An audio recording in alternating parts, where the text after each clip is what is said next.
मुताबिक बंद बुलाने को लेकर व्हाट्सएप ग्रुप में चैटिंग की गई थी। इतना ही नहीं, बाकायदा ग्रुप में मार्केट बंद की फोटोज शेयर की जा रही थी, वीडियोस डाले जा रहे थे। कानपुर हिंसा का मास्टरमाइंड हयात 14 दिन की न्यायिक हिरासत में है। इस व्हाट्सएप ग्रुप में लगातार लिखा जा रहा था कि देखिए ये मार्केट बंद करवा दी गई है, फला मार्केट भी बंद है, पीच बाग व्यापार मंडल, ये देखिए माशाअल्लाह वो मार्केट बंद है। अभी कुछ ही देर में फोटो शेयर कर ली जाएगी, थोड़ी देर में वीडियो आ जाएगी। तो 141 ऐसे व्हाट्सएप ग्रुप बाकायदा बनाए गए थे जिसमें ऐसी चैट का खुलासा हुआ है जो कि हिंसा के दिन बाकायदा उससे पहले लोगों को इकट्ठा करने और लोगों के बीच इस तरह के मैसेजेस भेजने में एक्टिव थी। तो जहां जहां बाजार बंद हुआ वहां की फोटो शेयर करवाई गई थी। हालांकि ये सब कुछ हुआ, ये देखिए इसलिए कहा जा रहा है कि पुलिस इस मामले में जांच कर रही है कि क्या ये हिंसा सुनियोजित तो नहीं है, क्योंकि इससे पहले पुलिस और वहां पर जो ईदगाह कमेटी और तमाम लोग हैं उनसे पुलिस बाकायदा कह चुकी थी अमन भाईचारा कमेटी से कि जुम्मे की नमाज के बाद बंद ना बुलाया जाए, लेकिन उसके बावजूद भी बंद बुलाया जाता है और उसके बावजूद भी हिंसा हो जाती है। अब तक कहां तक जांच पहुंची है? जो मुख्य आरोपी हयात, उसके फोन से 141 व्हाट्सएप के ग्रुप मिले। बंद के दौरान इस व्हाट्सएप ग्रुप का इस्तेमाल हो रहा था, व्हाट्सएप ग्रुप पर चैटिंग हो रही थी, बाजार बंद की तस्वीरें ग्रुप में अपलोड की जा रही थी, वीडियो भी अपलोड किए जा रहे थे। 3 जून को कई दूसरे इलाकों में भी इस तरह के ग्रुप बनाए गए, हाथ से बनाए गए कई देशी बम बरामद किए गए हैं। 3 जून को हरा कपड़ा लगाते भी पथराव की प्लानिंग की गई। अब तक करीब 70 उपद्रवियों की वीडियो फुटेज से भी पहचान कर ली गई है। उपद्रवियों की तस्वीरें कानपुर पुलिस जारी करेगी। एटीएस भी इसमें अब पूरे तरीके से इन्वॉल्व हो चुकी है कि पहचान करके उपद्रवियों को छोड़ा नहीं जाएगा। इस हिंसा में जो भी इन्वॉल्व होगा दंगे को लेकर एटीएस को कई अहम सुराग भी मिले हैं। पुलिस ने कल 7 और आरोपियों को गिरफ्तार किया था। अब तक जो 4 आरोपी हैं उन्हें कल न्यायिक हिरासत में भेज दिया गया था। ये हयात जफर, जिसके 141 व्हाट्सएप ग्रुप मिले हैं। पीएफआई कनेक्शन की बात लगातार की जा रही है। एसआईटी की 4 टीमों का गठन किया गया है जो कि पीएफआई कनेक्शन पर काम कर रही है। पेट्रोल बम के मददगार जो है वो सीसीटीवी में सामने आए हैं। वहां पर मुंह पर कपड़ा बांधे लोग बोतल में पेट्रोल लेते नजर आ रहे हैं। ठीक उस दिन जिस दिन बंद बुलाया गया, हिंसा हुई उससे ठीक पहले बंद पर चैटिंग जो है वो डिटेल सामने आई है। जैसे ही बंद बुलाया गया उसके बाद जहां जहां बंद हुआ बाकायदा इन व्हाट्सएप ग्रुप से इस डिटेल्स को शेयर किया जाता है, ये डिटेल डाली जाती है और उसके बाद लगातार धरपकड़ भी जारी है। वीडियो से बाकायदा सीसीटीवी वीडियो से पहचान की जा रही है।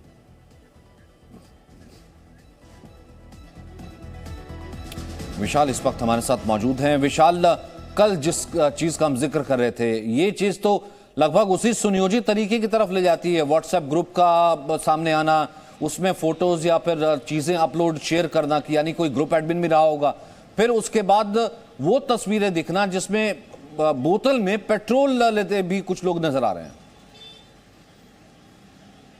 सचिन, बिल्कुल, क्योंकि देखिए 3 जून से पहले ही इस बंद का ऐलान किया गया था। हालांकि जब पुलिस और इन संगठनों के बीच में बातचीत हुई थी तब इस बंद को आगे बढ़ाने का भी फैसला लिया गया था, उस पर सहमति बनी थी। लेकिन उसके बावजूद भी 3 जून को जबरन यहां पर दुकानें बंद कराने की कोशिशें की गई। इस वक्त मैं जिस पेट्रोल पंप पर मौजूद हूं, यहां की एक फोटो बाहर आई है जिसमें इस आसपास के इलाके के लोग खाली बोतलों में पेट्रोल भराते हुए दिखाई पड़े हैं और जांच के दौरान पुलिस ने इस बात को पकड़ा है। इस पेट्रोल पंप की आप तस्वीर देखिए। इस वक्त ये पेट्रोल पंप बंद किया गया है, चारों तरफ से रस्सी लगा दी गई है। हालांकि आधिकारिक तौर पर अभी पुलिस ने यह नहीं बताया है कि इस पेट्रोल पंप को सील किया है कि नहीं किया है, लेकिन आज इस पेट्रोल पंप को पूरी तरह से बंद कर दिया गया है। हालांकि आप देखिए इस पेट्रोल पंप के बाहर एक पोस्टर पर यह जरूर लिखा है कि बोतल में पेट्रोल नहीं मिलेगा, लेकिन जो जांच के दौरान खुलासा हुआ, जांच के दौरान यह बात सामने आई जिसमें एक फोटो भी सीसीटीवी से लिया गया है।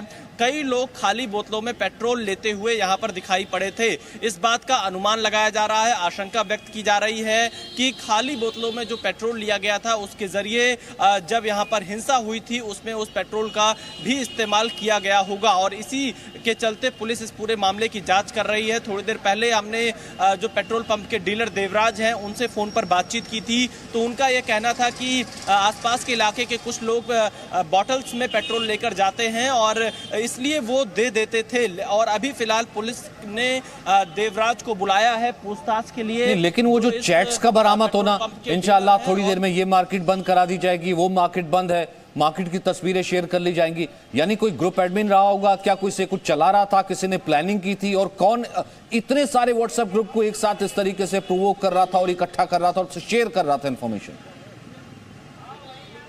देखिए सचिन, उससे पहले मैं आपको एक दूसरी तस्वीर दिखा देता हूं। जिस पेट्रोल पंप पर हम मौजूद हैं यहां पर एक जगह यह भी लिखा है 5 जून 2022 इस नोजल को जो चालू करेगा वो जेल जाएगा, सील नंबर 0201274।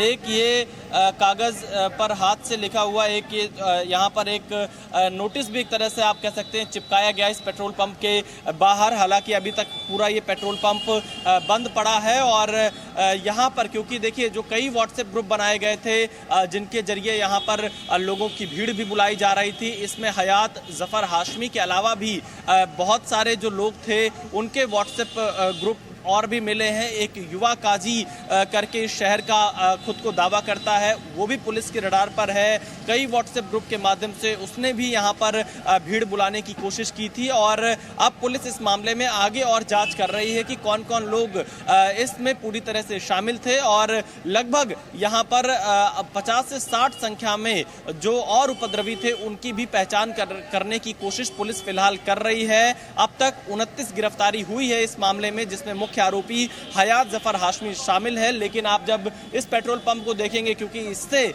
एक नई चीज यहां पर निकलकर सामने आती है कि क्या ये वेल प्लान्ड हिंसा की भी साजिश थी बंद के बहाने, क्योंकि अगर पेट्रोल पंप पर आकर खाली बोतल में पेट्रोल लेकर जाना और उसके बाद उसका इस्तेमाल अगर हिंसा में हुआ है तो एक ये सुनियोजित साजिश का हिस्सा हो सकता है और इसीलिए पुलिस ने फिलहाल इस पेट्रोल पंप को बंद कराया है। यहाँ पर अभी आज पेट्रोल नहीं दिया जा रहा है, लेकिन जो व्हाट्सएप ग्रुप यहाँ पर बनाए गए हैं उन व्हाट्सएप ग्रुप पर भी पुलिस की पूरी नजर है। और इसके अलावा आज पुलिस यहाँ पर कोर्ट से रिमांड भी मांगेगी इन आरोपियों का, खासतौर पर हयात। तो जिस जगह पर आप मौजूद हैं उससे कम से कम विशाल एक चीज का खुलासा तो हो जाता है। तो अब यहाँ पर सुई एक तरफ और भी जाती जांच की कि क्या यहाँ पर पेट्रोल बम का भी इस्तेमाल हुआ था, क्या कोई पेट्रोल बम भी बनाए गए थे, क्या किसी तरीके की इस तरह से भी जानकारी आई थी।